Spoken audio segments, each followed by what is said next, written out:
My name is Bob Gonke. I lead an organization of fleet consulting executives, which are the strategic partners aligned to our clients, and they interact with Natalie and her team on compliance-related issues each and every day. My name is Natalie Beach, and I am responsible for the registration operations for all of our campuses in Illinois and in Georgia. I love coming to work every day and making a difference for customers as it relates to managing their vehicle fleets and making sure their vehicles are legally compliant to operate and do their day jobs the way they need to.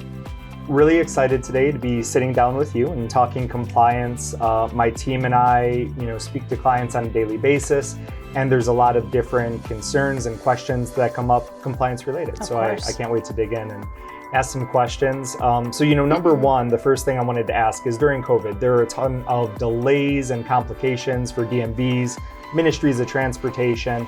Are we still seeing any of that pain today? You know what? It's a great question, and it's one that we get all the time. So I would say that while the supply chain has greatly improved, we have still seen and will continue to see certain delays that are happening from different jurisdictions. That's some of the bad stuff, but is there anything good that came out of all of that? I love it. I know it's hard to think registration and good, but I promise you there is some good things.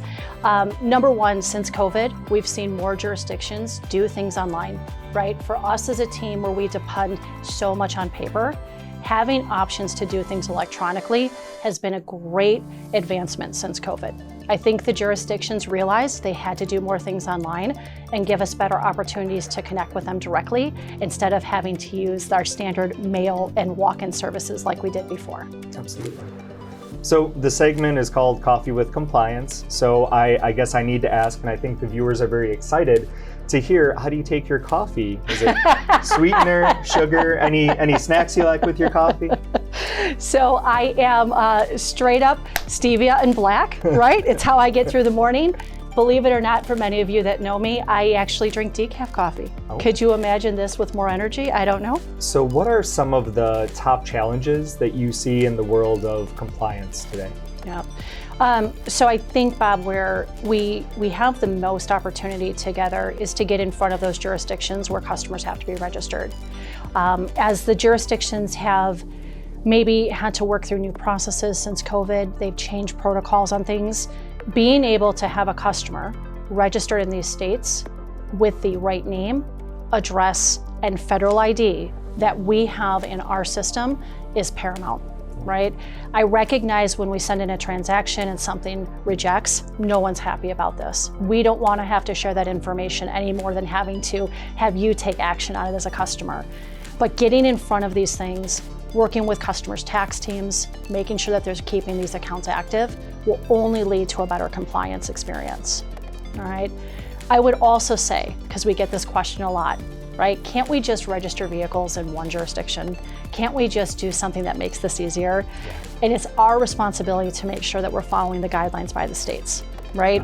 I know that we're looking for better and easier alternatives, but when it comes to managing compliance for license plates and registration, we have to be compliant within those jurisdictions to make sure your vehicles are legal to operate. Absolutely. In the coming years, do you see any huge changes in the compliance landscape that we should be on the lookout for? Absolutely, and they're exciting changes. Earlier, we talked a little bit about digitization, electronic options. We're going to continue to see this, right? We have states now that are doing e-titles. So no longer do we have to physically have that piece of paper to sell a vehicle. That's a great advancement in this space. We're also seeing manufacturers start to deliver us e-MSOs, right? For those who might not know, an MSO is like the birth certificate of a vehicle, and it's what starts the compliance process to obtain a new plate. We're actually seeing manufacturers now that are going to digitally supplying these documents, which makes the process for us that much smoother. Fantastic. Looking forward to that. Thank you very much for your time. Appreciate the partnership between my team and yours and everything you do to support our clients. Awesome. Any final thoughts for the folks at home? Yeah, so folks, I never want you to feel like you're alone when it comes to registration. I want to remind people of the tools and the resources that we do have readily available through FleetView. Something as simple as the jurisdiction profile could maybe even answer your easy questions when it comes to registration, right? That profile can be found right in FleetView on the registration tab, and that profile specifically outlines by jurisdiction, cycle times, requirements, all those little intricate details that you may not know, but you really just want a quick answer to something, right? Don't forget that we have the opportunity to use our mobile app, right? For customers that are using mobile app, let's take every advantage of working through that, particularly with the renewals process. There's a beautiful outline there that highlights for the driver exactly what needs to be done so we can keep the vehicles compliant. I would also say too, we've started the Compliance Corner, all right? That's what we're here for, coffee with compliance. But that Compliance Corner is also found in Fleet View. Remember, this is a great place for resources and a way to be able to go back and see what's changing in the space. And you can find additional compliance resources on our LinkedIn page, as well as subscribing to our YouTube channel. And thank you again for tuning in. Stay connected and never miss an update. And together, let's go far.